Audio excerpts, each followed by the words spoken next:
Ladies, date 4 or 5 men at a time so you can find a man that can properly maintain you. Because these weak men are screaming, oh, it's too expensive to maintain a woman. Consistency is free. Loyalty is free. Opening doors and planning dates are free. Massaging shoulders and rubbing feet is free. Cooking meals are free.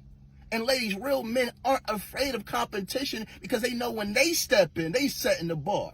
No, that ain't it. That ain't it. Ladies, you got to understand this. Whenever you're dealing with a man that leads with money, lead with their wallet being their top attribute, that means that they're using that to make up and cover up for things that they're really lacking. Because he said something that stood out to me. Loyalty is free. Consistency is free. Those are major attributes that a man needs to have that can't be replaced. And that's going to benefit in the long run.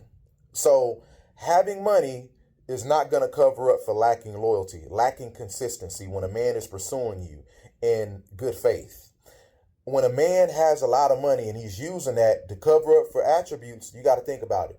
Is he doing this to cover up for his struggles along the way in the bedroom? Is he struggling with ED, character, morals, discipline, integrity?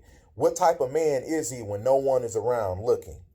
So you got to be very careful because there's a lot of women that can share their experiences dealing with high value men, because a lot of those type of men struggle with the spirit of control, deception, and dictatorship. They want to control and rule over a woman. I make all this money.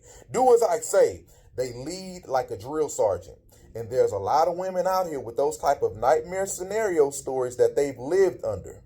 So these high value men that y'all want to, you want a provider man, you got to tread lightly. And ladies, the most important thing, first and foremost, is he a man of God? If he's not a man of God, that's a no-brainer to not deal with if he's not a man of God. And don't date 4 and 5 men at a time.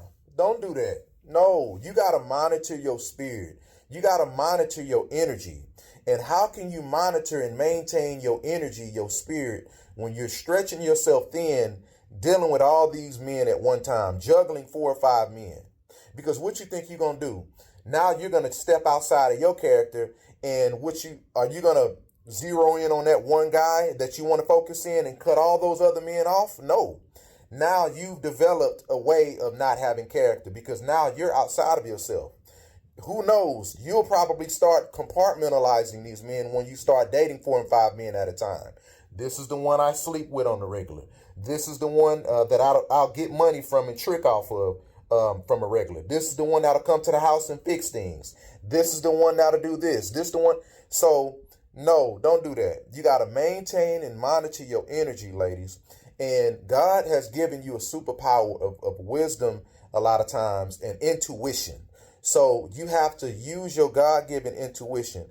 How can you do that when you're juggling 4 or 5 men? No.